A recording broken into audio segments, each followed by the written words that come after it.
পুরুষ পূর্বপুরুষ এখানে আজ থেকে 100-200 বছর আগে থেকে এখানে আমাদের বাথান থাকতো। আমরা যাদব সম্প্রদায়, তা এখানে আমরা সবাই আষাঢ় মাসে মানে বর্ষা সৃষ্টি হওয়ার সময় আষাঢ় মাসে পুজো টুজো দিয়ে আবার আমরা বাড়ি চলে যেত সবাই। কিন্তু এই সব এই বড় ধানের চাষ হওয়ার পরে আমরা এখানে গরু বছর আর আনতো না, বিভিন্ন জায়গায় বিভিন্ন কাজে লিপ্ত থাকতো, তার জন্য আমরা কিন্তু এখানে পুজো অর্চনা হইতো না। আস্তে আস্তে কিছুদিন দেখা গেল যে মা শালিকা ঠাকুরান আবার আমাদেরকে ওই কিনে নিয়ে এলো একটা গাছের দাঁড়া থেকে। এই জন্যই আমরা এসছি, আবার যেন এই জায়গাটা জাগৃত হয়, আমরা একটা মন্দির করব এই বলি আমরা সংকল্প নিয়ে এখানে আমার পুজো অর্চনা আবার আরম্ভ করেছি।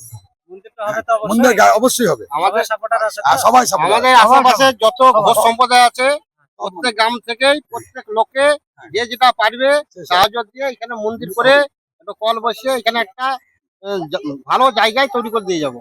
আর আপনাদের বাড়িটা কোথায়? আমাদের বাড়ি মশাডাঙ্গা। সকলের বাড়ি মোটামুটি। হ্যাঁ, আমাদের বাড়ি মশাডাঙ্গা। আজকে প্রত্যেক গ্রাম থেকে লোক এসছে। একটা দাদু আছে, কিছু বলবে দাদু? দাদু কিছু বলেন। বলেন, কোথা থেকে এসেছেন আপনি? আমি ভালকুন্দি বেলামার থেকে আসছি। ভালকুন্দি বেলামার। হ্যাঁ, এখানে আসার পর কেমন লাগছে এখানে এসে? এখানে আসার পর মার কাছে খুব ভালো লাগছে। ভালো লাগছে। মাকে একটু যা করে পূজা পাঠ দিয়ে একটু অনুষ্ঠান করতে হবে। অনুষ্ঠান করতে হবে। আরো জায়গা দিতে হবে। দাদা কোথা থেকে এসেছেন? আমি মশাডাঙ্গা থেকে। মশাডাঙ্গা থেকে। এখানে এসে কেমন লাগছে? খুব সুন্দর লাগলো। খুব ভালো লাগছে।